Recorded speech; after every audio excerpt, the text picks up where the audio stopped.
Hello everyone. तो आज का टॉपिक है मेरा कि मैंने अपने एग्ज़ाम्स यूजीसी नेट के जो दिए थे मैंने वो फर्स्ट अटैम्प्ट में कैसे क्लियर किए हैं। तो मैं आपको एक ब्रीफ ओवरव्यू दे दूँगी ताकि आप लोगों को प्रॉब्लम ना आए। और एक बात मैं पहले बताना चाहती हूँ डिस्क्लेमर के लिए कि यूजीसी नेट जो एग्ज़ाम्स हैं it is a kind of entry level exams. It's not कि ये आप सोचते हो कि यूजीसी नेट क्लियर कर लिया तो इट्स लाइक डन। नो, इसके बाद की जर्नी काफ़ी लंबी रहती है। It's not a job oriented exam, ये माथे में रखना आप, क्योंकि मैंने ये बहुत लोगों से क्वेरीज और ये प्रॉब्लम स्टूडेंट्स फेस करते हैं कि एग्ज़ाम्स के लिए आप ऐसे प्रिपेयर करते हो क्योंकि आपको आइडिया नहीं होता है। आप ऑब्वियसली अपने मास्टर्स किया होता है, मतलब सोशल मीडिया में तो बहुत ब्रेन वॉशिंग चलती है, कोई क्लैरिटी आपको नहीं देगा। बट मैं आपको पहले ही डिस्क्लेमर दे देती हूँ कि चीज़ें आपको प्रैक्टिकली लेनी है। आपकी करियर का सवाल है, अपने गोल्स होने चाहिए आपके कि मेरे लिए क्या इंपॉर्टेंट है। जैसे कि किसी के लिए हायर स्टडीज़ करना, PhD, research, that is more important कि वो उनके लिए बेटर ऑप्शन है to go into the academics, pro lectureship. थोड़ा उसमें स्ट्रगल रहता है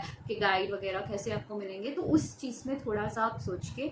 और किसी किसी का होता है कि मुझे एक जॉब चाहिए, I want to get into career, I want to start working. तो यूजीसी नेट वैसा नहीं है। आपको संग संग लेक्चरशिप या कहीं पे भी प्राइवेट में भी बोला जाए तो कॉम्पिटिशन बहुत ज़्यादा है। तो आप सोचोगे कि मैं ये एग्ज़ाम निकाल लिया तो मुझे तो बस मिल जाएगा teaching career. No, there is various requirements. देखो, आप यूजीसी नेट निकालते हो, you are eligible to teach as a professor, और बीइंग प्रोफेसरशिप के लिए आपको वेरियस रिक्वायरमेंट्स और भी होते हैं। जैसे कि एक हाईली क्वालिफाइड पर्सन जो आ रहा है with having PhD and everything, तो प्रेफरेंस उनको ज़्यादा मिलेगा। तो जॉब बेसिस में मैं आपको बोलूँगी थोड़ा कॉशन रहना। अगर आपको अर्निंग स्टार्ट कर देनी है तो जेआरएफ ही टारगेट करना, एक बेसिक स्टाइपेंड आपको मिलता रहेगा।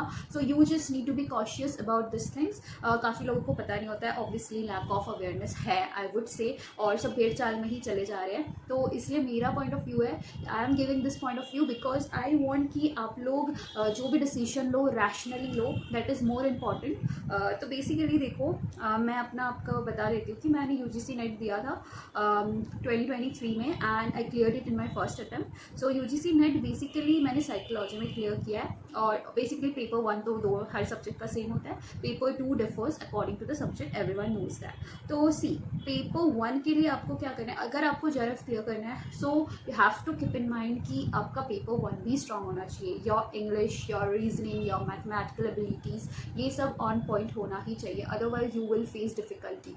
एंड अदर दैन दैट मैं बोलूँगी आपको कि पेपर 2 आपका कोर एरिया है। स्टूडेंट्स मास्टर्स कर रहे होते हैं तो उनको काफ़ी नॉलेज होती है उसमें, but I would suggest you कि आप जो भी क्लासेस कर रहे हो, अगर आपको यूजीसी नेट पता है आपको देना है तो मास्टर्स के फर्स्ट ईयर से ही थोड़े सीरियस हो जाओ, क्योंकि यूजीसी नेट के लिए ड्रॉप लेना I don't think it's a rational decision. Masters के साथ ही काफ़ी लोग निकाल देते हैं, आप भी निकाल सकते हो।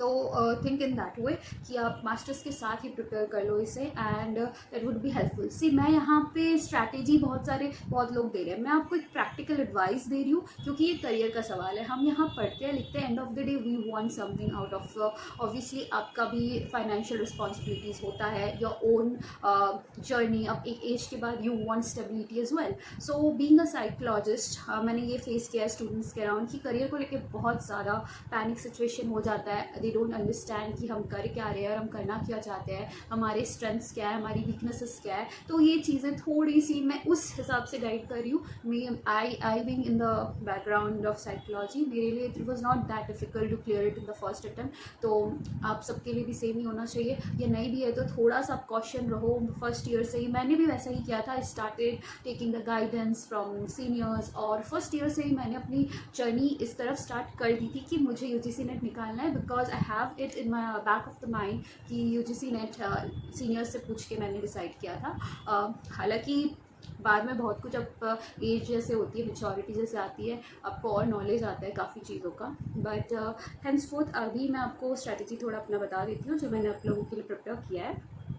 सी, it is very much possible कि फर्स्ट अटैम्प्ट में निकल जाएगा, और ये निकाल लेना ही चाहिए। आई वुड सजेस्ट, आपको कोई भी दिक्कत आए, मोटिवेशन लो हो, आप मेरे से बात कर लो। As a psychologist I know what can make your brain hormonal levels, dopamine जो होता है ना वो कभी कभी लो हो जाता है, ओवर थिंकिंग के लूप में आ जाते हो, तो थोड़ा सी दिक्कतें लगती है, स्ट्रेस लगता है कि होगा कि नहीं मेरे से। इट्स फाइन, आप किसी से बात कर लो जो इस फील्ड में है। बेसिकली आप मेरे से भी बात कर सकते हैं, I am always there to help. As a person I am in that nature only कि मुझे राइट राइट इन्फॉर्मेशन प्रोवाइड करना and just giving the right direction, it's I feel it's more important for me other than anything. See time management आपको करना होगा with your college classes, और जो भी college में पढ़ाया जा रहा है you need to make pointers. हमेशा सिलेबस पास में रखो, यूजीसी नेट की दोनों जो पेपर 1 प्लस पेपर 2 का सिलेबस रखो, ताकि आपको की पॉइंटर्स पता हो कि ये की पॉइंटर्स है। इसको कोई भी टॉपिक जैसे क्लास में हो रहा है और वो अगर सिलेबस के अकॉर्डिंग है तो थोड़ा अवेयर रहो। अगर आपको चीज़ें क्लैरिफाइड हो गई ना कि ये मेरा गोल है, इसके बाद मुझे ये करना है, कोई भी डिसीजन अंधाधुंध नहीं लेना है, सोशल मीडिया में लोगों का सुन के नहीं लेना है। Have your own personality assessment, उसके बाद ही आप कुछ करो। It will lead to a practical guideful life, क्योंकि end of the day happiness and peace matters. कुछ भी नहीं लेना देना है दिस दैट, आपके लिए जो सही है, आपके लिए जो अचीवेबल है, आप वही करो, आराम से करो। Decide one goal that you can do and fulfil, उस पाथ पे चलो, धीरे धीरे चलो। और I will help you with personality assessment कि क्या चीज़ आपके लिए राइट है, आपके करियर के लिए राइट है। तो वो चीज़ें होती है, it's a fact. Try not to get brainwash बहुत ज़्यादा हो रही है आजकल सोशल मीडिया में। दैट्स वाई मैं अभी एक प्रैक्टिकल एस्पेक्ट लेके आई हूँ। देखो स्ट्रैटेजी 1000 बता दिए जाते हैं, okay, but right approach to career. Basically, I'm a career counselor, so I'm a psychologist. I have various specializations in counseling, relationship counseling, clinical. तो I have various experience, so that's why मैं इसलिए students को थोड़ा guide करना चाहती हूँ अपने side से, अपनी जर्नी से, कि किस तरीके से we need to be really practical. ये एज है, अब थोड़ा सोशल मीडिया पे ज़्यादा एक्टिव होंगे तो आपका ब्रेन होगा ही थोड़ा सा मैनिपुलेटेड हो जाएगा। It is this is a term in psychology, that is social media brainwashing, and I don't want you guys to suffer from that, क्योंकि career is not a joke at all। सही decisions right time पे लेना बहुत ज़रूरी होता है, ठीक है। anyways, तो मैंने जैसे बोला प्रिंट आउट अपने पास रखो और JRF लेने का ट्राई करो अगर इसी फील्ड में रहना है तो। इट्स अ मस्ट, कॉम्पिटिशन बढ़ रहा है, नो, प्रिपरेशन ही उतना तगड़ा रखना है, मास्टर्स के स्टार्टिंग से ही रेडी हो जाना है, and preparing according to the PYQs। Last 10 years के PYQs आपके पास होने ही चाहिए, and print out of your syllabus, that's it. और एक मोटा आप कॉपी रखो, बड़ा लेंथी, एंड जस्ट वो देखो MCQ टाइप एग्जाम्स है तो आपको बस की पॉइंटर्स रखने हैं कि ये इस थियरी को इस पर्सन ने बनाया, इस थियरी में ऐसा था। आप जहाँ से भी पढ़ रहे हो, जो भी रिसोर्स से पढ़ रहे हो, एक जगह रखो। पेपर 1 पेपर 2 ये मैंने फेस किया था, मैंने नोट मेकिंग थोड़ी प्रॉपरली नहीं की थी तो एंड में बहुत दिक्कत आ रहा था। तो आप एक ही थोड़ा सा ही बनाओ, या obviously continuous revision is important, but एक जगह नोट बना के रखो कि एंड डे पे आप जल्दी जल्दी रिवाइज कर पाओ। मुझे चीज़ें याद रह गई थी एनीहाउ, क्योंकि मैंने एक ही चीज़ बार बार देखा था, सुना था, रीइंफोर्स होता जा रहा था, that's why. But I would recommend you students कि आप सब नोट मेकिंग प्रॉपरली करो, that is really helpful, that is actually really helpful. जो चीज़ें याद नहीं रह रही ना उसको लिख लो, जैसे धीरे धीरे आपको समझ आएगा कि ये चीज़ मुझे याद रह ही जाता है और ये चीज़ मैं भूल ही जाती हूँ। तो वो आप उस हिसाब से अपनी डायरीज मेंटेन करो, एक क्लीन एनवायरनमेंट में, एक मेंटेन वे में पढ़ो, छोटे छोटे रिसर्च प्रोजेक्ट्स हाथ पे लो, करके देखो कैसा लग रहा है। इनिशियली आपको ना इसमें एक समझ आएगी। और बेसिकली देखिए हर चीज़ मन का नहीं होता है, we need to do and create things that are actually helpful for our career। तो मैं इसलिए आज आपको स्टार्टिंग से ही एक तरीके का रैशनल पॉइंट ऑफ व्यू दे रही हूँ कि आप अपनी लाइफ में अच्छे से डिसाइड कर पाओ कि मुझे, देखो ग्रेजुएशन के बाद एटलीस्ट लोग डिसाइड करने लग जाते हैं। ग्रेजुएशन में ही कुछ स्टूडेंट सीरियस हो जाते हैं, कुछ ग्रेजुएशन के बाद, बट इट्स फाइन, सबका अपना टाइमलाइन होता है। आप जो भी स्टेज ऑफ पॉइंट में हो, आई वुड सजेस्ट ऑब्वियसली कि आप ग्रेजुएशन से ही सोचो इस बारे में, इट्स फाइन। बाकी मैं और इस चीज़ों पे बात करूँगी in the video. For note making मैंने आपको बोल दिया है, आपके रिसोर्सेज फिक्स्ड होनी चाहिए। कोई भी एक टीचर, कोई भी एक रिसोर्स आप फॉलो करो। यूट्यूब में काफ़ी लेक्चर्स आजकल अवेलेबल है, ज़्यादा टफ एग्जाम नहीं है। आई वुड से ठीक है, it variable, I wouldn't say it's not tough. मेरे लिए उतना नहीं था because I studied rigorously from masters, या it took a lot of efforts, but हाँ, आपको अपने स्ट्रेंथ्स वीकनेस एनालाइज करने होंगे, उस हिसाब से आप इसको देखो, ठीक है।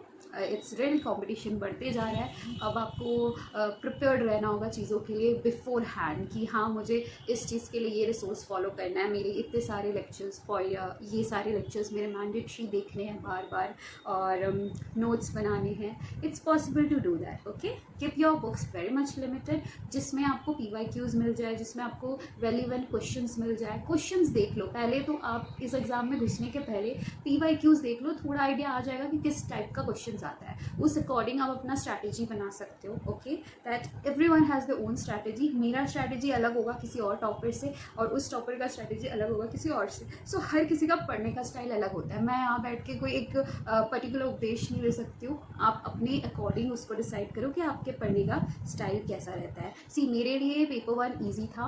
I would say moderate. मेरी मैथ्स थोड़ी वीक है, तो मैथ्स में आई वुडंट परफॉर्म वेल. तो अदर दैन दैट मेरी साइकोलॉजी भी स्ट्रांग थी, बाकी वर्बल रीजनिंग सारा स्ट्रांग था, तो I would have made it easily. मैंने लास्ट के 3 मंथ्स उतनी पढ़ाई भी नहीं की थी, because I was not full फ्लेजेडली only preparing for UGC net. मैंने आई विल डिस्कस दिस, मैं अदर एग्जाम्स के लिए भी प्रिपेयर कर रही थी, तो ये नेक्स्ट वीडियो पर मैं आपको डेफिनेटली बताऊंगी. बट अभी के लिए मैं आपको बोल दूँ, रिसोर्सेज फिक्स रखो, एक टाइमलाइन फिक्स रखो, और चीज़ें ऑनलाइन में भी काफ़ी अवेलेबल है. आप रिसर्च करो कहाँ से क्या आपको मिल सकता है. And I would say LinkedIn में जाओ, जिन लोगों ने ये एग्ज़ाम निकाला है उनकी करियर हिस्ट्री क्या है, वहाँ पे आप देख सकते हो, रिसर्च कर सकते हो. थोड़े अप टू डेट रहो, नेटवर्किंग बना के रखो. And I am always there. कोई भी दिक्कत आए, आपको समझ नहीं आ रहा कि इस एग्ज़ाम के लिए आपको पढ़ना चाहिए कि नहीं, मैं आपका इंडिविजुअल असेसमेंट डेफिनेटली कर दूँगी. आप comments below, you can comment in the comment box. This is my first video. It's a very random thing I am making, because I want to share my experience share होंगे, किसी को भी, एक भी person को help हो जाए. That's a big thing for me. Thank you. Anyone of you can reach me out. That's it. Thank you. Bye.